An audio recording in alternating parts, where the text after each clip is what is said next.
大家好，今天给讲《秘密森林》第7集的精彩内容。我们上集讲到永恩秀跟黄始木坦白一切，想证明自己并不是凶手。金秀灿因为指纹的事情，想要带人去抓黄始木，却被韩如珍阻止。徐东在偷听到嘉英与蒲武成的儿子蒲庆官是朋友的事情。黄始木和韩如珍吃完饭的时候，无意听到了一首歌与徐东在电话铃声相似，于是怀疑黄始木听到的是徐东在的铃声，所以两人故意回去找徐东在确认铃声。韩如珍回家时，正好看到庆官来看奶奶，她于是故意试探庆官，并带庆官去警署做个笔录。韩如珍因为徐东在要来警署，马上给黄始木打了一个电话，让黄始木趁此机会去徐东在的办公室找手机，期间差点被发现。黄始木看到徐东在拉走永恩秀，马上就去阻止，直到李章俊出现，他们才都松了手。本集开始就是李章俊次长一跃成为检察长的画面。黄始木记得李章俊跟他说过，检察长准备进入国会，到时候检察长的位置就是他的。当时还以为是在吓唬他，没想到竟然是认真的。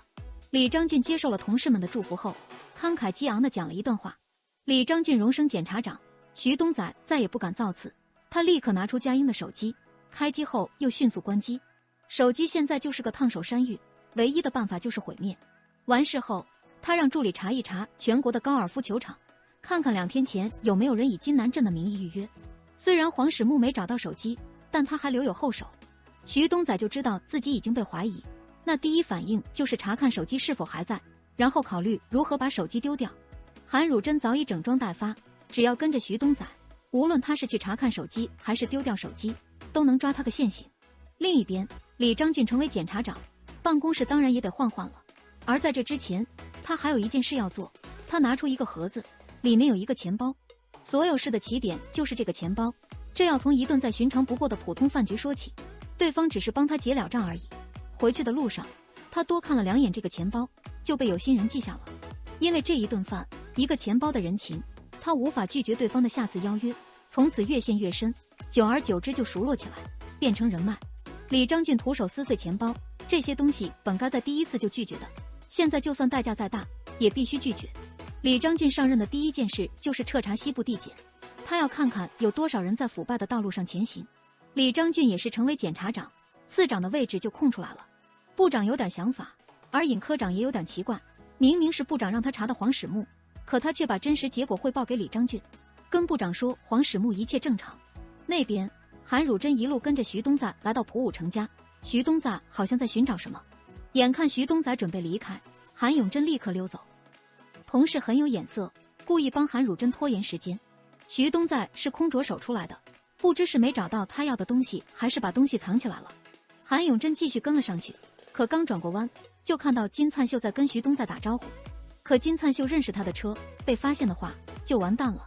韩汝珍立刻倒回去，绕了一圈，重新跟上。徐东仔突然在桥上停车，准备把东西丢到水中，韩汝珍立刻制止，终于让他抓了个现行。等徐东仔放下手里的东西看，那只是一包烟而已。韩汝珍上当了，可怜的韩汝珍被徐东仔狠狠地羞辱一番。黄始木的这点小伎俩被徐东仔轻松化解。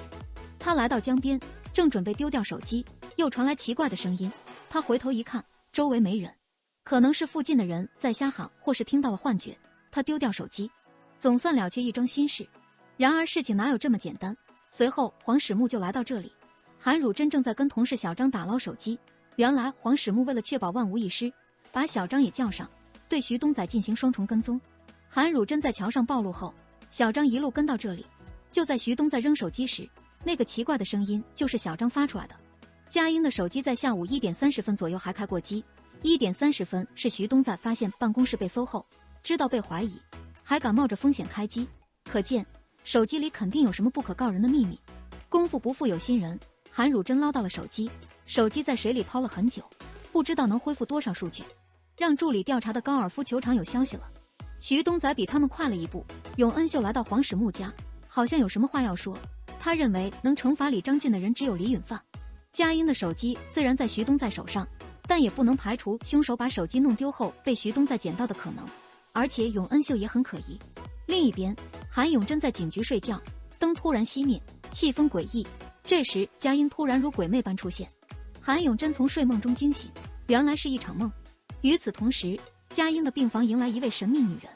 韩永珍越想越不对劲，他打电话给医院，但没人接听。佳音的呼吸器被摘掉，男人把枕头按在佳音的脸上。护士听到警报声，立刻冲进病房，把佳音的呼吸器重新戴好。走廊里传来脚步声，护士却以为是患者家属，并没有在意。那边警方准备抓捕庆官，但庆官没能逃脱。另一边，局长在李章俊家做客，徐东仔突然打来电话说有重要的事汇报。原来徐东仔已经指定嫌疑人是庆官。案发时，庆官说他在部队，部队也证明了这件事，但事实并非如此。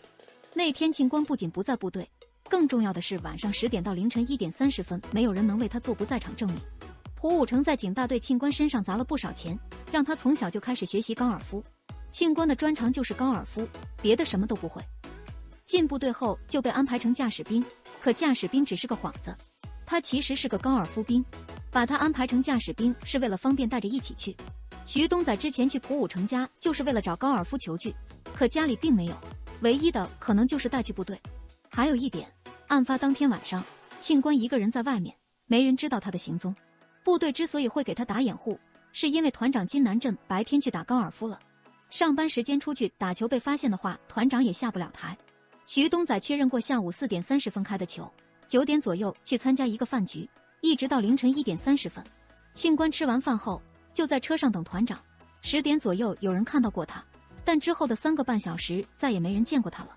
他的作案时间足够充分，不过现在证据太少，光凭这些就去招惹一个团长，太勉强了。可局长不这么认为，最起码目前为止，逻辑是通的。情窦初开的庆官爱上佳音是很正常的事，但父亲却把佳音当成了接待工具。庆官一怒之下杀父泄恨，佳音辜负了他，但他于心不忍，没下杀手。既然现在只差证据，那就好办了，徐东在手上有。第二天，徐东仔召开新闻发布会，曝光了团长打高尔夫球的事。徐东在所说的证据是一段录音，团长在上班时间让庆官陪他去打球的录音。局长有点不开心，蒲武成的案子凶手另有其人，是他们警方先发现的，佳音和庆官的关系也是他们先发现的，结果风头都被检察官那边占了。昨天知道这件事后，他就非常郁闷。徐东仔为什么要揪着团长不放？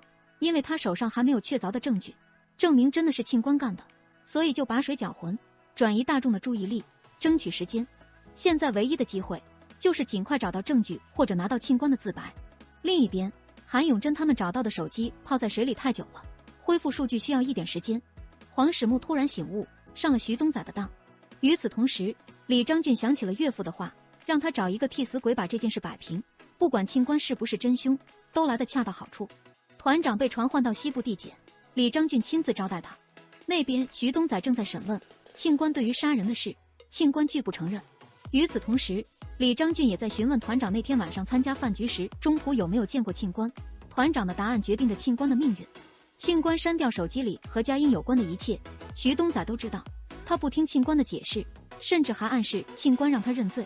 徐东仔从高尔夫球场和饭店拿到员工的爆料后，就找到了团长。他让团长证明庆官不在部队，作为回报，他会帮团长掩盖工作时间打球的事。